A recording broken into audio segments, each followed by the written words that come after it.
ఒక్క 3 గంటల్లో ఎంత జరిగిపోయిందక్క.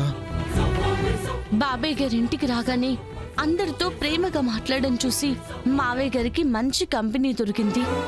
ఇద్దరూ కబుర్లు చెప్పుకుంటూ ఉంటే మావయ్య గారికి త్వరగా నయమైపోతుంది అనుకున్నాను.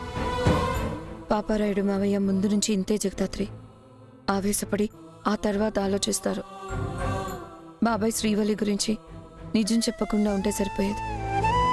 నిషి వాళ్ళు శ్రీవల్లిని పని మనిషిగానే చూస్తున్నారు కదా వదినా.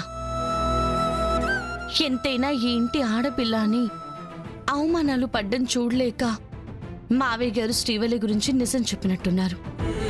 పిన్ని మొహం మీదనే ఇక నుంచి పిన్ని బ్రతికే ఉన్నా చచ్చిందాంతో సమానం అన్నప్పుడు పిన్ని మనసు ఎంత బాధపడి ఉంటుంది. శ్రీవల్లి విషయంలో కనీసం పిన్నిని మాటలతో వదిలేశారు. కానీ నీ విషయం తెలుసుంటే ఏం జరిగేదో ఊహించుకుంటేనే భయంగా ఉంది.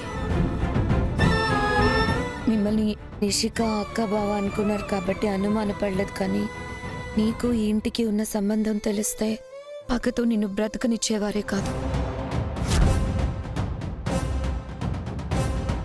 ఈ అబ్బికి ఇంటికి ఉన్న సంబంధం ఏంటి కౌశికి? ఇంటికి ఉన్న సంబంధం ఏంటి కౌశికి? ఇంటికి ఉన్న సంబంధం ఏంటి కౌశికి?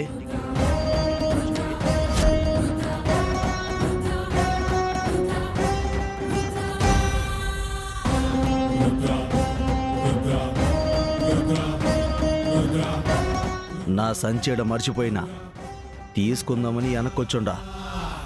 ఇక్కడ మీరేదో నాకు తెలియకూడని నిజం గురించి మాట్లాడుకుంటాండారా? నా ఇంటి పరువంతా తీసిండారా?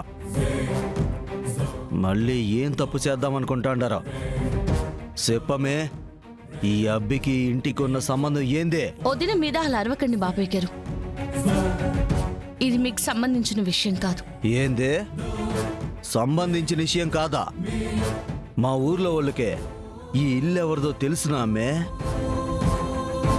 పాపారాయుడి సెల్లెలు మెట్టినిల్లో. ఇప్పుడు చెప్పు, ఈ ఇంట్లో తప్పు జరిగితే నాకు సంబంధం ఉంటాదా ఉండదా? మావయ్య మీరు ఆవేశపడకండి. అక్క మేము వేరే విషయం గురించి మాట్లాడుకుంటున్నాం. రేయ్, నువ్వు పుట్టక ముందే మా ఊర్లో కొట్లాటలకు పోయినోణ్ణి.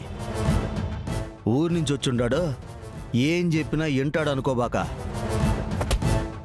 మావయ్య నువ్వు ఎవరో చెప్తే ఆలోచించి సంపుతా. ఎవరో చెప్పకుంటే సంపి మళ్ళా కనుక్కుంటా. చెప్పో, నీకు ఈ ఇంటికి ఏంది సంబంధం? కేదారి ఇంటి వారసుడు బాబాయ్ గారు. కేదారి ఇంటి వారసుడు బాబాయ్ గారు. కేదారి ఇంటి వారసుడు బాబాయ్ గారు. కేదారి ఇంటి వారసుడు బాబాయ్ గారు. సుధాకర్ మావయ్య గారి పెద్ద కొడుకు. సుధాకర్ మావయ్య గారి పెద్ద కొడుకు. సుధాకర్ మావయ్య గారి పెద్ద కొడుకు. సుధాకర్ మావయ్య గారి పెద్ద కొడుకు. అంటే ఏంది? నువ్వు సుహాసిని కొడుకువా?